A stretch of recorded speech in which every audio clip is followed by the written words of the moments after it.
Hey everyone! This is a little bit different than my usual videos nowadays, because I'm here once again talking about Splitgate. This game came out 2 years ago, and then it kinda died really bad, but it recently exploded again in popularity, I think with the console release, breaking all of its concurrent player records tenfold basically. The devs even managed to claim a fat $10 million bag to further develop the game, so it's probably a good guess to say that right now there are going to be a lot of new and returning players. I'm actually a returning player myself as well. I loved the game when it came out 2 years ago. I even made a video about it, which kinda flopped. So here I am making another video about Splitgate. 2 times is a charm, right? And this time, instead of just introducing everybody to what Splitgate is, because I'm sure you can probably figure that out, I'm just gonna give you a whole bunch of tips and somewhat hidden gameplay mechanics that I picked up on either back then or more recently with me trying to get back in it.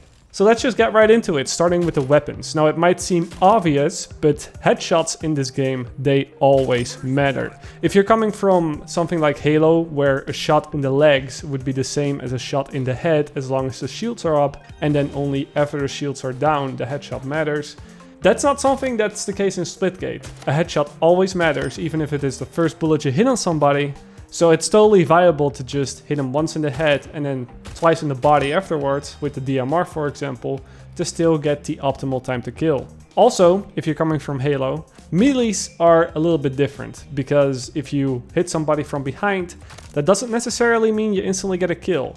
A melee always does 50 damage if it's a normal melee. However, you can increase the damage up to 100, which means it's a one-hit kill.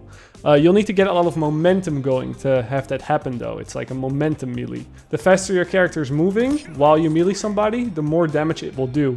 One more thing about weapons before we get into portals, and this might also be a bit obvious, but I just wanted to mention it. It is that weapon swapping in this game is extremely quick. And so if you're using slow rate of fire weapons, such as the sniper or a shotgun, and also have a DMR or a battle rifle, you can shoot the sniper or the shotgun once, and then swap to your DMR, and then swap back to the sniper, and then swap back to the DMR. Usually swapping weapons is faster than just waiting for the next shot to be ready. And in some cases, this also means that you can get the max RPM out of your sniper rifle while still using a couple shots of your other weapon in between. Obviously, this is a lot harder to do than just keeping the sniper or the shotgun in your hands, but it can more often than not mean that you'll get the finishing kill on somebody before he kills you. Now, I am going to assume that you know how portals work on a basic level. I don't think there's anyone that hasn't played the Portal games by now, and it is very much like Portal. You go in fast one way, you come out fast the other way. But there are a couple of mechanics that you might not be aware of. For starters, you only need to have a very tiny part of a blue wall on your crosshair to place a portal on that blue wall. So yeah, blue walls, you can only place portals on these blue walls, but you don't need to be looking at them dead center. This might sound obvious, but when you keep this in mind, there are a whole lot of portals on all maps that allow you to get across the entire map in an instance that you might not have thought possible at first.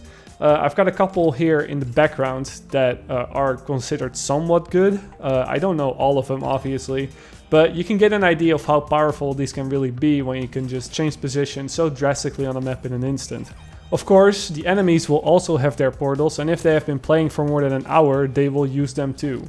The thing is though, is that you can only see through your own portals. You cannot see through the enemy portals, and also not the teammate portals for that matter, but you can still shoot bullets through those portals and also get kills.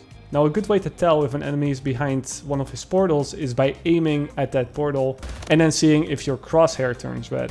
I've only got a dot for a crosshair, so in hindsight I probably should have used something different for the video, but you can still see it. It turns red, that means I'm aiming directly at the enemy, so if I hit him, it will kill him. Also, if an enemy is close to his portal, like on the other side, you will hear the enemy portal making a specific noise. This is that noise.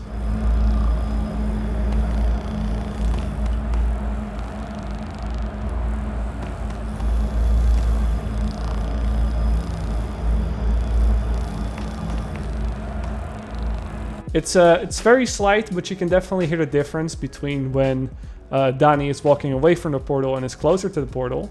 So whenever you hear that, make sure to look around or look behind you, because chances are that someone is about to gank you. This mechanic can be turned around as well though, if you want to maybe bait or let someone panic. Let's say you have a portal looking at the enemy. You don't want to go through, but you still want to see through, but you're afraid of getting shot back through your own portal. What you could do is you could place it somewhat at a level above you and then kind of crouch at the bottom so that only your head will stick out on their feet level. There's a good chance that if your enemy is somewhat new to the game, he might be panic shooting through the portal at like body level, which means all the bullets will go right above you and you won't get hit back. Oh, and one more thing, I don't know how useful this is, but if you kill an enemy, his portal will stay open for a few more seconds and you can just shoot through or even go through it. Again, I don't know how many times this comes up in actual games, but it's something to keep in mind. Now, to close enemy portals, you also have grenades. These grenades do not do any damage. They instead destroy all the enemy portals in a fairly big radius. And the cool thing about these grenades is that they also go through walls, sort of like an EMP. Actually, I think it is called an EMP grenade, I'm not sure. But this allows you to mess up the portals of other players quite a bit in ways they might not expect. However, one thing to keep in mind is that the travel time of the grenades is fairly slow, so destroying these portals across the map, it might take some time to master. It's not as easy as just placing a portal across the map, which I think is in a straight line and hit scan. If you're afraid of enemies portaling behind you, you can also place your own portals on the walls, because enemies cannot override your portals with their portals. They're gonna have to throw a grenade first and then place their own portals, which means that you have to fairly significant sound cues to know when you're about to get flanked. This is especially useful in game modes like Domination and King of the Hill, where you kind of want to block off certain paths or at least make it a bit harder for enemies to get to where you are. You do only have a limited amount of grenades though.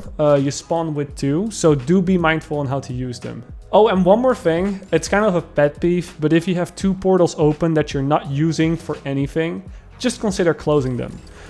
Closing portals is of course a mechanic you can use, which is very useful when you're being chased. Someone's trying to run behind you, you can just close the portal on them. But I also see a lot of players not using their portals and leaving them open. This is kind of like a new player thing to do. The thing you have to keep in mind is that teammates cannot destroy your portals because EMP grenades do not work on friendly portals, and they also cannot overwrite your portals. So if you leave them open, you might be kind of messing up your teammates rather than the enemies. So yeah, that's just a small thing to keep in mind. So that's really it for using portals in combat, but arguably the most important thing is to use them to move fast around the map. Much like in CSGO, at the start of a round you will start off in the same spawn area, but your spawns can differ from player to player. It's kind of random. So where you exactly spawn will differ, but these small differences can be quite significant in getting a head start to a power weapon, for example. Instead of running out when the round starts like in most shooters, the first thing you probably want to do in a lot of cases is find a wall to portal to. Not all maps and all spawns support instant portals, but a lot of them do. And in the cases that they do, you want to shoot the far wall with the portal first, because that's usually the harder one to hit, and then turn around to shoot a portal on the wall close to you. You can even pre-aim the far portal by looking at the countdown numbers. You want to aim right in the middle of where those numbers appear, because that's also where your crosshair is going to be when the round starts. A good general way to move around the map as well is to never fully exit your portal and use the portal as a platform itself. You can take just one step through your portal and then portal to another wall while you're still in the portal. Sounds confusing, right? But it's really not that confusing. It just takes a while to learn because you kind of have to know the map layout. But just to show you how useful it is, let me take the example of the sniper tower in Windgate.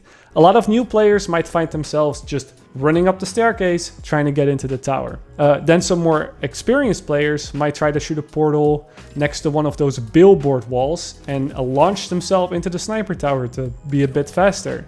But what the very experienced players might do, they might still put that portal on one of those billboard walls, but then instead of just flying through, they would take one step through, place the other portal in the sniper tower, and take a step back, which is by far the fastest way to get into the sniper tower.